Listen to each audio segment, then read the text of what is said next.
আজকের টপিক বাংলা ব্যাকরণের ভাষার লক্ষণ।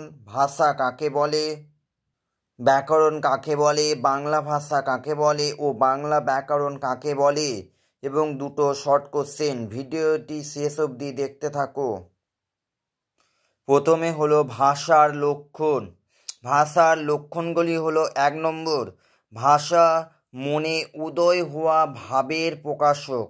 অর্থাৎ মনে যদি কোনো প্রশ্ন কারোর থাকে, ধরো যেমন কোনো একটি ছাত্র কোনো একটা প্রশ্ন বুঝতে পারছে না, সে স্যারকে জিজ্ঞাসা করলো যে প্রশ্নটি স্যার আমি বুঝতে পারছি না, একবার বুঝিয়ে দিন। সে তার মানে কিসের মাধ্যমে বোঝাতে চাইছে যে আমি প্রশ্নটা বুঝতে পারছি না, একটা মাধ্যম বোঝাতে চাইছে, একটা মাধ্যমের দ্বারা, সেটা হলো ভাষা। 2 নম্বর, ভাষা মনের ভাব বিনিময়ের মাধ্যম ও বাহক, মানে ভাষার দ্বারা আমরা মনের ভাব বিনিময় করে থাকি। 3 নম্বর, ভাষা বাকযন্ত্রের সাহায্যে উচ্চারিত অর্থযুক্ত ধ্বনি বা ধ্বনি সমষ্টি।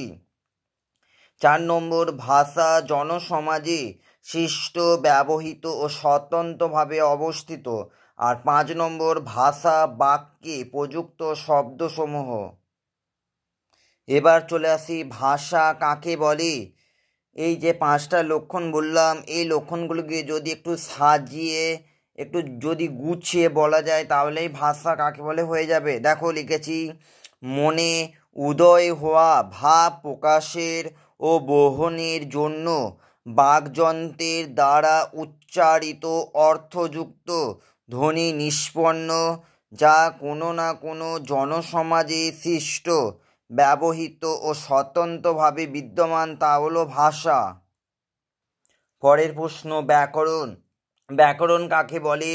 যে শাস্ত্রবিদ্যা ভাষাকে সম্যক বিশ্লেষণ করে তার গঠন রীতি ও স্বরূপকে চিনিয়ে দেয়, শুদ্ধ প্রয়োগ করে, শুদ্ধভাবে বলতে লিখতে পড়তে পারদর্শী করে, তাকে বলে ব্যাকরণ। পরের প্রশ্ন, বাংলা ভাষা কাকে বলে? বাঙালির জনগোষ্ঠীর উচ্চারিত ও ব্যবহৃত অর্থযুক্ত বাকধ্বনির দ্বারা নিষ্পন্ন বাক্যে প্রযুক্ত শব্দসমূহ হল বাংলা ভাষা।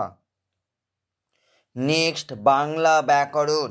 বাংলা ব্যাকরণ কাকে বলে? যা বাংলা ভাষাকে সম্যক বিশ্লেষণ করে তার গঠন প্রকৃতি ও স্বরূপকে চিনিয়ে দেয়, শুদ্ধভাবে প্রয়োগ ও ব্যবহার করতে শেখায়, তাকে বলে বাংলা ব্যাকরণ।